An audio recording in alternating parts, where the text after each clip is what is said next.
Hello friends, स्वागत है आपका हमारे नए वीडियो में। आज ट्रांसफार्मर का नेक्स्ट पार्ट का क्वेश्चन आपके साथ शेयर कर रहे हैं। तो पहला क्वेश्चन पे अब चलते हैं।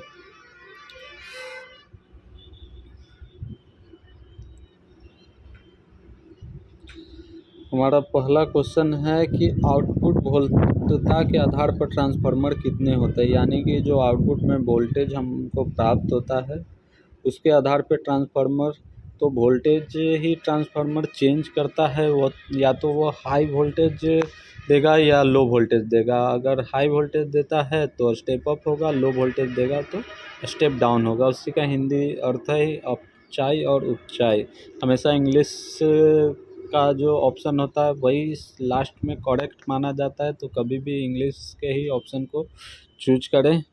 नेक्स्ट क्वेश्चन पे चलते हैं। क्रोड के संरचना के आधार पर ट्रांसफार्मर किस प्रकार के होते हैं? तो क्रोड टाइप के होते हैं, सेल टाइप के होते हैं और बैरी टाइप के होते हैं।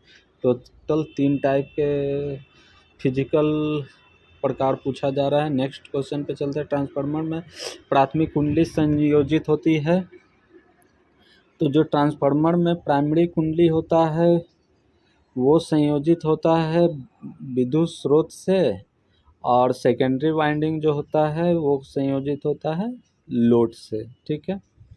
नेक्स्ट क्वेश्चन भी वही है। ट्रांसफार्मर में द्वितीय कुंडली संयोजित होती है किससे? तो द्वितीय कुंडली संयोजित होता है लोड से।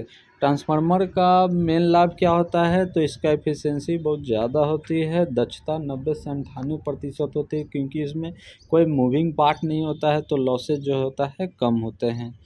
ट्रांसफार्मर में प्राकृतिक कूलिंग, नेचुरल जो कूलिंग होता है उसकी अधिकतम क्षमता कितनी होती है? 5 kVA तक होता है। 5 kVA की रेटिंग जो होता है वो प्राकृतिक कूलिंग पर होता है। नेक्स्ट है ऑयल इमर्स्ड कूलिंग पर 10 kVA होगा। 10 kVA oil immersed, oil natural हो गया 1 MVA। और नेक्स्ट क्वेश्चन है एक और, इमर्स्ड वाटर कूलिंग, ये जो है 20 MVA से अधिक के लिए है। ट्रांसफार्मर की आवृत्ति प्राथमिक और द्वितीयक वाइंडिंग में होता है। चूँकि ट्रांसफार्मर एक ऐसा इक्विपमेंट है जो कि फ्रीक्वेंसी चेंज नहीं करता है, वो वोल्टेज और करंट को चेंज करता है। वोल्टेज और करंट के मान को चेंज करता है, फ्रीक्वेंसी कांस्टेंट रहती है। नेक्स्ट क्वेश्चन है। ट्रांसफार्मर के दोनों वाइंडिंगों का प्रयोग किया जाता है, प्राथमिक वाइंडिंग के तरीके और द्वितीयक वाइंडिंग के तरीके के रूप में किया जाता है। ट्रांसफार्मर का भार कम करने के लिए क्या कर सकते हैं? फ्रीक्वेंसी को बढ़ा सकते हैं। जितना ज़्यादा फ्रीक्वेंसी का ट्रांसफार्मर होगा उसका क्या होगा? वेट जो होता है कम होगा।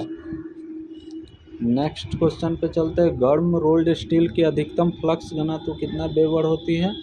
चूँकि फ्लक्स का मान जो होता है वो वेबर होता है, और फ्लक्स घनत्व का जो मात्रक होता है वो वेबर पर मीटर स्क्वायर, और गर्म रोल्ड स्टील का अधिकतम फ्लक्स घनत्व 1.2 वेबर होता है।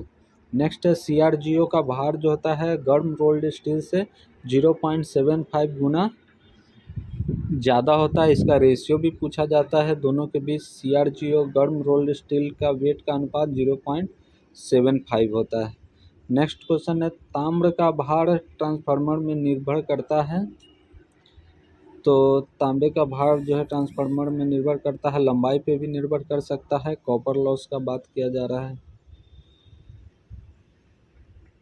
ट्रांसफार्मर में LV वाइंडिंग जो होता है वो कहाँ होता है? तो बेसिकली ट्रांसफार्मर के वाइंडिंग का जो टर्म है, जैसे अगर ये कोर है तो कोर में पहले क्या किया जाएगा? प्राइमरी वाइंडिंग किया जाएगा, और उसके बाद सेकेंडरी वाइंडिंग किया जाएगा।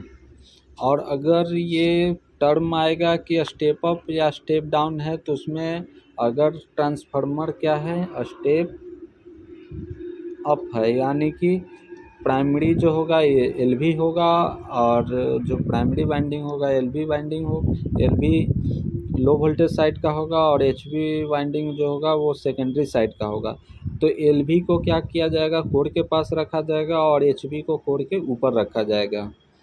नेक्स्ट सेम जब स्टेप डाउन का बात किया जाएगा, अगर स्टेप डाउन का बात किया जाएगा तो स्टेप डाउन में क्या होगा, प्राइमरी जो वाइंडिंग होगा वो HV साइड का होगा और LV साइड का जो वाइंडिंग होगा वो सेकेंडरी होगा, यानी कि इसमें अपोजिट हो जाएगा।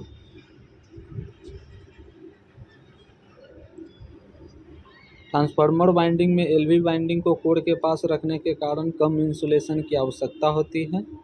ट्रांसफार्मर वाइंडिंग का इंटीग्रेशन कहलाता है वाइंडिंग को इंसुलेशन तेल में डुबा कर सुखाना।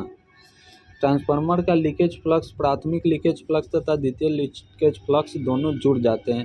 ट्रांसफार्मर में जो लीकेज फ्लक्स होता है वो क्या होता है, दोनों एक दूसरे से जुड़ जाते हैं। सेल टाइप ट्रांसफार्मर में क्या होता है, दो समानांतर पाथ फ्लक्स का होता है। सेल टाइप ट्रांसफार्मर में वाइंडिंग किया जाता है जो सैंडविच वाइंडिंग होता है। जैसे आप सैंडविच खाते होंगे, दो बर्गर के बीच में जो मटेरियल रखा जाता है वही सैंडविच कहलाता है। तो सेल टाइप के जो ट्रांसफार्मर होता है वो सैंडविच टाइप के होंगे। ट्रांसफार्मर में हिस्टैरिसीस हानियाँ जो होता है वो, चूँकि हिस्टैरिसीस हानि जो होता है वो मटेरियल पे ही निर्भर करता है। एक बार फिक्स हो जाता है, हिस्टैरिसीस हानि चेंज नहीं होती है। भंवर धारा हानि निर्भर करती है। तो भंवर धारा का जो इंग्लिश में उसको बोलते हैं eddy current. Eddy current loss जो होता है वो लेमिनेशन की मोटाई पर निर्भर करता है। जितना पतला लेमिनेशन होगा उतना ईडी करंट का मान जो होगा कम होगा।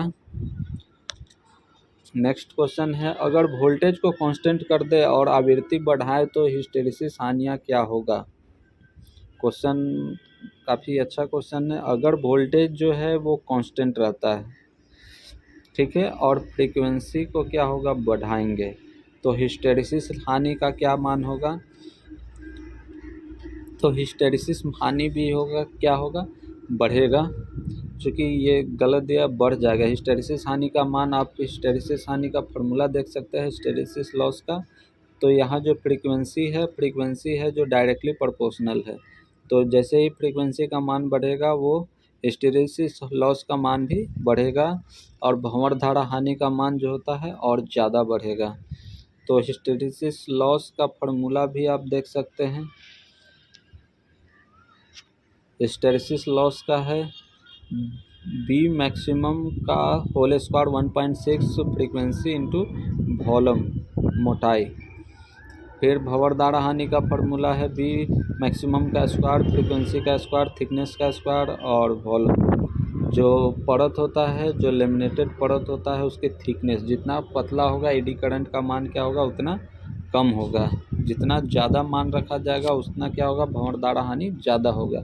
इसलिए क्या किया जाता है, एक मोटे कोर का उपयोग ना करके पतले पतले लेमिनेटेड शीट का प्रयोग किया जाता है जो कि सिलिकॉन स्टील का बना होता है।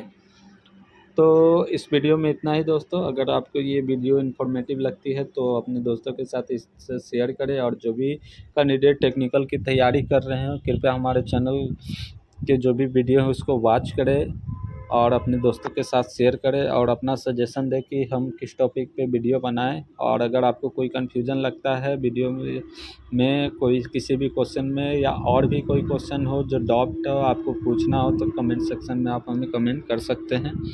धन्यवाद दोस्तों।